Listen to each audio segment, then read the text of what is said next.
Good evening, মই doctor Dipankar. আশা কৰোঁ আপোনালোক সকলোৱে ভালে আছে। আজি মই ফাইব্ৰ এডিনমা এই বেমাৰটোৰ বিষয়ে তেনেকৈ এটা ভিডিঅ' তেনেকৈ আপোনালোকলৈ আগবঢ়াব ওলাইছোঁ।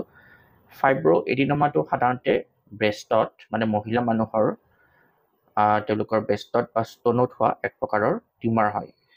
টিউমাৰ বুলি ক'লে আকৌ আপোনালোকে ভয় নাখাব, কাৰণ চব টিউমাৰে কেঞ্চাৰ নহয়।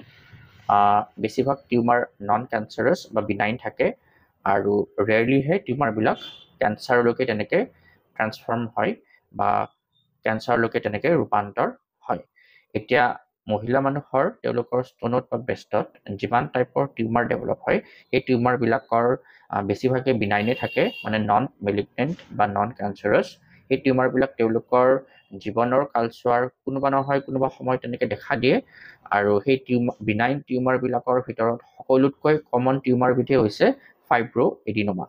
ফাইব্ৰ এডিনমাটো একচুৱেলি কমন বেমাৰ হয়। এইটো প্ৰায়ে সচৰাচৰ তেনেকৈ দেখাই যায়, আৰু সময় থাকে মহিলা মানুহৰ জীৱনৰ তেওঁলোকৰ ৰিপ্ৰডাক্টিভ এইজ বা ৰিপ্ৰডাক্টিভ কালচোৱাতহে এই বেমাৰটো হয়। মানে তেওঁলোকৰ মাহেকীয়া হৈ থকা, মাহেকীয়াৰ আৰম্ভণিৰ পৰা মাহেকীয়া বন্ধ হোৱালৈকে এই সময়খিনিত এই বেমাৰটো তেনেকৈ দেখা যায়।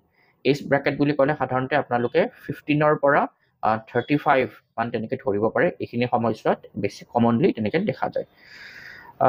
ফাইব্ৰ এডিনমাটো সাধাৰণতে ফাইব্ৰাছ টিচু আৰু গ্লেণ্ডুলাৰ টিচু। ফাইব্ৰাছ টিচুটো সাধাৰণতে কানেক্টিভ টিচু হয়, আৰু গ্লেণ্ডুলাৰ টিচু মানে গ্ৰন্থিৰ কোষবিলাকক গ্লেণ্ডুলাৰ টিচু বুলি কয়। এই দুবিধ মানে কোষ লগ লাগি কেনে এই টিউমাৰবিধ, বিনাইন টিউমাৰবিধ তেনেকৈ গঠন হয়।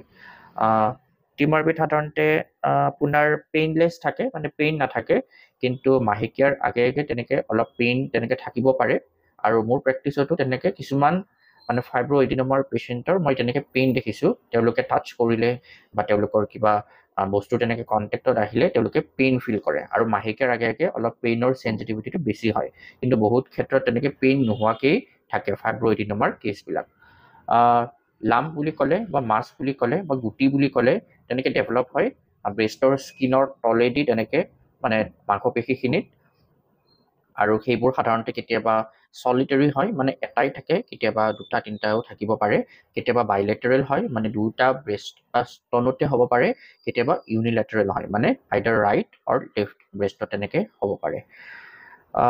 তাৰ লগতে অলপ ৰাবৰী বা ফাৰ্ম কনচিষ্টেঞ্চি হয় টিউমাৰটো, মানে অলপ পালপেট কৰিলে বা অলপ লাৰি পিটিকি চালে আৰু অলপ মুভ কৰে, টিউমাৰটো অলপ মুভেবল হয়। স্কিনৰ তলতে বস্তুটো আপুনি অলপমান তেনেকৈ হাতেৰে চেষ্টা কৰিলে সি মুভো কৰে। এই টিউমাৰবিধ কিহৰ কাৰণে হয় বুলি ক'লে সাধাৰণতে প্ৰপাৰ তেনেকুৱা কাৰণ নাথাকে, তথাপি কিছুমান ৰিস্ক ফেক্টৰ থাকে। ৰিস্ক ফেক্টৰৰ ভিতৰত 1 নম্বৰটো মই অলৰেডি ক'লোঁ, যে মাহেকীয়া হৈ থকা কালচোৱাতহে হয় এই হৰমনটো। মেনোপজৰ পিছত ৰেয়াৰলি হয়, আৰু মেনাৰ্কিৰ আগত ৰেয়াৰলি হয়। তাৰ লগতে কেতিয়াবা জেনেটিক হয়, আৰু যিবোৰ মহিলাৰ সাধাৰণতে ব্ৰেষ্টত তেওঁলোকৰ ডেন্স মানে ডিষ্ট্ৰিবিউশ্যন থাকে চেলৰ কোষৰ, তেওঁলোকৰ হোৱা চান্সেছটো অলপমান বেছি হয়। কিহে ৰোল প্লে কৰে বুলি ক'লে সাধাৰণতে ইষ্ট্ৰজেন হৰমনৰ এটা ইনফ্লুৱেঞ্চ থাকে এই টিউমাৰবিধত, এই টিউমাৰবিধ ডেভেলপ হোৱাত। কাৰণ প্ৰেগনেঞ্চিৰ টাইমত ফাইব্ৰ এডিনমা টিউমাৰবিলাক বাঢ়ি যায়, আৰু মেনোপজৰ পিছত ফাইব্ৰ এডিনমাৰ টিউমাৰবিলাক সাধাৰণতে শ্ৰিংক হৈ যায় স্পণ্টেনিয়াছলি। তো অবভিয়াছলি আপুনি এইটো অনুমান বা ধাৰণা কৰিব পাৰে যে ইষ্ট্ৰজেন হৰমন, যিটো প্ৰেগনেঞ্চি টাইমত খুব ডমিনেণ্টলি থাকে, খুব মানে হাই ফ'ৰ্চত থাকে, তো সেইটোৱে ইনফ্লুৱেঞ্চ অবভিয়াছলি কৰিছে, যিটো কাৰণে ফাইব্ৰ এডিনমাৰ বা টিউমাৰৰ চাইজটো বাঢ়ি গৈছে। আৰু মেনোপজৰ পিছত যিহেতু ইষ্ট্ৰজেন হৰমনৰ প্ৰভাৱটো নাইকিয়া হৈ যায়, হ্ৰাস পাই যায় বা লোপ পাই যায়, তো শ্ৰিংক হৈ যোৱা মানে কি বুজালে, যে ইষ্ট্ৰজেন হৰমনৰ মানে পৰিমাণখিনি নাইকিয়া হোৱাৰ কাৰণে টিউমাৰৰ চাইজটো তেনেকৈ শ্ৰিংক হৈ গ'ল। তো সেইটো কাৰণে ইষ্ট্ৰজেন হৰমনৰ প্ৰভাৱ থকা বুলি ইয়াতে তেনেকৈ ক'ব পাৰি, ডাঠিকে ক'ব পাৰি। এই ফাইব্ৰ এডিনমাৰ মানে টিউমাৰবিলাক আপুনি এতিয়া কেনেকৈ আপুনি ডিফাৰেঞ্চিয়েট কৰিব, কিবা অন্যান্য টিউমাৰটো নহয়, স্পেচিয়েলি কিছুমান ৰিস্কি টিউমাৰ বা হ'বনে নকৰক কিছুমান কেঞ্চাৰাছ টিউমাৰৰ লগত আপুনি কেনেকৈ ডিফাৰেঞ্চিয়েশ্যন কৰিব বা ডিফাৰেঞ্চিয়েট কৰিব এজ এ লেমেন হিচাপে। মই কেইটামান পইণ্টছ আপোনালোকক কৈ দিম। যদি সেনেকুৱা চাইন চিমটম আপোনালোকে তেনেকৈ দেখিছে, তেতিয়াহ'লে আপোনালোকে ইমিডিয়েটলি ডক্তৰ এজনৰ ওচৰত তেনেকৈ আপোনালোকে এই বিষয়ৰ ডক্টৰৰ লগত মানে কনচাৰ্ন অভিজ্ঞ ডক্টৰ এজনৰ ওচৰত যোৱাটো অতি গুৰুত্বপূৰ্ণ। এক নম্বৰতে যদি আপোনালোকৰ লাম্পটো বা টিউমাৰটো যিটো আপোনালোকৰ ষ্ট'নত হৈছে কম সময়ৰ ভিতৰতে চাইজটো বাঢ়ি গৈছে, অলপ বেছি সোনকালে আৰু বেছি তীব্ৰ গতিত বাঢ়িছে, সেইটো এটা বেয়া চাইন হ'ব পাৰে। যদি আগতে পেইন নাছিলে, নতুনকৈ পেইন আৰম্ভ হৈছে, বা আগতে পেইন আছিলে বা পেইনটো কমি গৈছে, তো সেইটো এটা মানে কনচাৰ্নিং চাইন হ'ব পাৰে।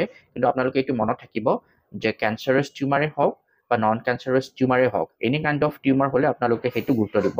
কাৰণ বহুত ক্ষেত্ৰত কিছুমান কেঞ্চাৰাছ টিউমাৰ পেইন থাকে, কিন্তু বেছিভাগত পেইন নাথাকেই। তাৰ লগতে যদি আপোনালোকৰ ব্ৰেষ্টৰ নিপুলটো যদি ভিতৰলৈকে সোমাই গৈছে বা ৰিট্ৰেকশ্যন হৈছে, সেইটো এটা ৱাৰ্ণিং চাইন হয়। নিপুলৰ পৰা যদি তেনেকুৱা ব্লাডি বা ৱাটাৰী তেনেকৈ কিবা নিক্ষৰণ হৈছে, ডিছচাৰ্জ ওলাইছে, সেইটো এটা ৱাৰ্ণিং চাইন হ'ব পাৰে। ব্ৰেষ্টৰ স্কিনত যদি কিবা হাইপাৰ পিগমেণ্টেশ্যন হৈছে, স্কিনৰ কালাৰটো চেঞ্জ হৈছে, সেইটো এটা ৱাৰ্ণিং চাইন হ'ব পাৰে। লগতে কাষলতিত তেনেকৈ গুটি গুটি আপোনালোকে পাইছে, যিটো লিম্ফ গ্লেণ্ড বুলি কয়, লিম্ফ গ্লেণ্ড চুৱেলিং, সেইটো এটা ৱাৰ্ণিং চাইন হ'ব পাৰে। তো সেইটো কাৰণে গা ধোৱা সময়ত আপোনালোকে চেল্ফ এক্সামিনেশ্যন কৰাটো ইম্পৰ্টেণ্ট। আৰু কাষলতিবিলাকতো আপোনালোকে তেনেকৈ টিপি চাব পাৰে। আৰু যদি আপোনাৰ ব্ৰেষ্টৰ যিটো এৰিঅলা থাকে, মানে নিপুলটো আগুৰি কেনে যিখিনি মানে কালাৰফুল স্কিন থাকে, তাত যদি কিবা ঘাঁ হৈছে, তাত যদি কিবা এক্সেমাটাছ ৰেছ বা এনি কাইণ্ড অফ আলচাৰেশ্যন বা আলচাৰাছ পেচ প্লাক তেনেকুৱা হৈছে, সেইটো আপোনালোকে গুৰুত্ব দিব লাগে। কাৰণ সেইটো পেজিটছ ডিজিজ অফ দ্য ব্ৰেষ্ট হ'ব পাৰে, যিটো ভিতৰৰ কেঞ্চাৰৰ ফলস্বৰূপে হ'ব পাৰে। তো এইখিনি হৈছে ৱাৰ্ণিং চাইন। এইবিলাকৰ ভিতৰত যদি কিবাও আপোনালোকে হৈছে আপোনালোকৰ ক্ষেত্ৰত, আৰু এটা আছিলে যে আপোনালোকৰ ব্ৰেষ্টৰ চাইজটো মানে চেঞ্জ হৈ গৈছে কম দিনৰ ভিতৰতে, এটা অকণমান ডুণ্ডলিং হৈ গৈছে, মানে ওলমি গৈছে বা চাইজত ডাঙৰ হৈ গৈছে, তো সেইবোৰো তেনেকৈ ৱাৰ্ণিং চাইন হ'ব পাৰে। ইয়াৰ ভিতৰত যদি আপোনালোকে কিবা এটাও তেনেকুৱা আপোনালোকে দেখিছে বা আপোনালোকৰ ক্ষেত্ৰত প্ৰযোজ্য হৈছে, তেতিয়াহ'লে আপোনালোকে অনতিপলমে ডক্টৰৰ পৰামৰ্শ লোৱাটো বাঞ্ছনীয়। এতিয়া ফাইব্ৰ'এডিনোমাবিলাকৰ ক্ষেত্ৰত সাধাৰণতে মহিলা মানুহবিলাকে তেওঁলোকে কনচাৰ্ণ হৈ থাকে যে এইটো তেওঁলোকে চাৰ্জাৰী কৰিব নে দৰৱ পাতিৰ সেৱনৰ জৰিয়তে এইটো তেনেকৈ চুৱেলিংটো কমি যাব বা এইটো সম্পূৰ্ণৰূপে নাইকিয়া হৈ যাব বা কিয়ৰ হৈ যাব। মই আপোনালোকক সেইটোৰো কনফিউজন আঁতৰাই দিছোঁ। ফাইব্ৰ'এডিনোমাবিলাক সাধাৰণতে 4টা ভাগত ভাগ কৰা হয়। এটা হ'ল চিম্পল, এটা হ'ল কমপ্লেক্স, এটা হ'ল জুভেনাইল আৰু এটা হ'ল আপোনাৰ জায়েণ্ট। বেছিভাগ ফাইব্ৰ'এডিনোমা সাধাৰণতে চিম্পল থাকে, মানে সৰু সৰু গুটি থাকে, আৰু 35 বা 30 এজৰ তলতে তেনেকৈ ডেভেলপ হয়। আৰু সেইবোৰ সাধাৰণতে চিম্পল থাকে, আৰু তাত মানে চেলবিলাকো ধৰক আপোনাৰ চেম বা চিমিলাৰ ইউনিফৰ্ম চেল থাকে। যদি আপুনি সেইটো হিষ্টোপেথলজিকেল এক্সামিনেশ্যন কৰি চায়, সেইটো তেনেকৈ পিছলৈ কেঞ্চাৰ হোৱাৰ চান্সেছ একেবাৰে নগণ্য। কিন্তু কমপ্লেক্স ফাইব্ৰ'এডিনোমা বুলিও এটা থাকে, যিটো ফাইব্ৰ'এডিনোমা সাধাৰণতে 35 ইয়াৰ্ছৰ ঊৰ্ধৰ মহিলাবিলাকৰ হয়, আৰু সেইটো চাইজবিলাক অলপ ডাঙৰ থাকে। হিষ্টোপেথলজিকেল এক্সামিনেশ্যন কৰিলে তাত সাধাৰণতে কেতিয়াবা এটিপিকেল চেলছ পাব পাৰে, নাইবা তাত কেলচিফিকেশ্যন হ'ব পাৰে, তাত চিষ্ট ডেভেলপ হ'ব পাৰে, আৰু সেইবোৰৰ পিছলৈ তেনেকৈ মেলিগনেঞ্চি বা কেঞ্চাৰলৈকে ৰূপান্তৰ হোৱাৰ চান্স থাকে বা থল থাকে। সেইটো কাৰণে আপোনালোকে গুৰুত্ব দিব লাগে। আৰু এটা ফাইব্ৰ'এডিনোমা থাকে যিটো জুভেনাইল বুলি কোৱা হয়, সেইটো সাধাৰণতে কম বয়সৰ ছোৱালী মানুহবিলাকৰ হয়। বয়সটো ধৰক 10ৰ পৰা 12ৰ পৰা 16-18 এনেকুৱা বয়সত তেনেকৈ হয়, সেইটো ৰেয়াৰ হয়।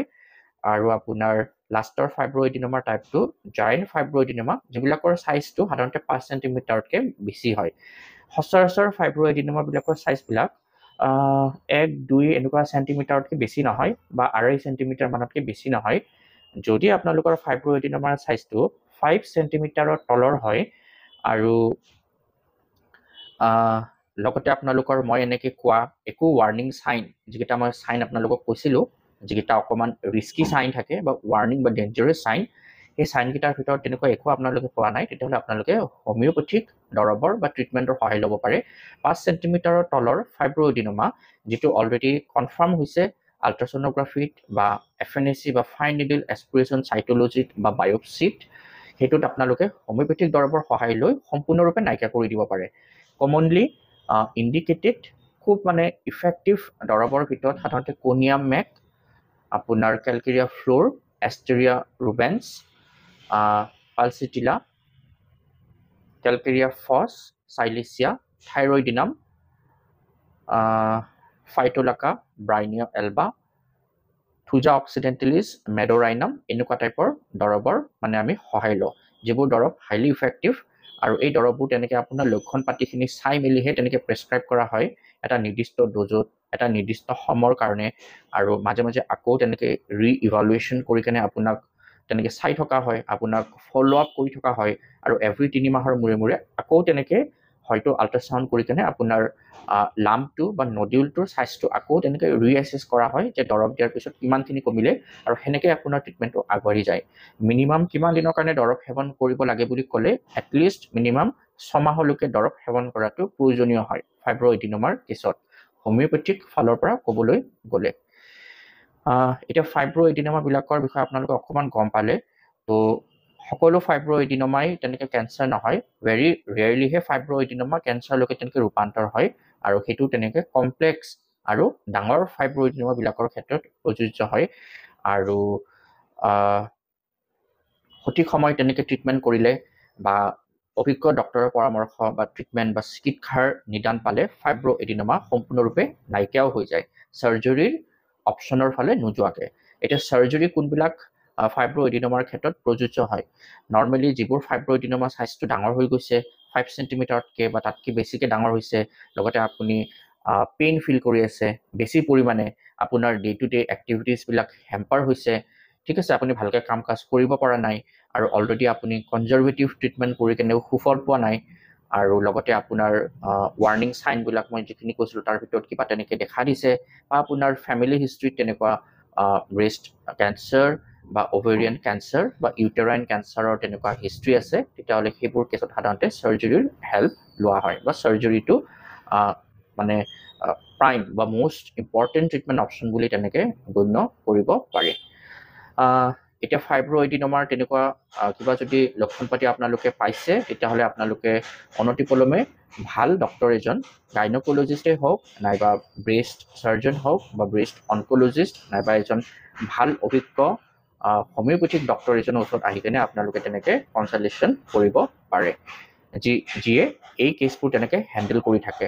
এতিয়া ফাইব্ৰ'এডিনোমা হ'লে সাধাৰণতে কিবা টিপছ তেনেকুৱা থাকে নেকি, কিবা তেনেকুৱা ডুজ এণ্ড ড'নটছ তেনেকুৱা থাকে নেকি? মই এইটোৱে এডভাইচ কৰিম পেচেণ্টক যে ফাইব্ৰ'এডিনোমা হ'লে নৰ্মেলি আপোনালোকে এটা হেল্ডি মানে এটা চিম্পল হেল্ডি লাইফষ্টাইল এটা ফ'ল' কৰিব।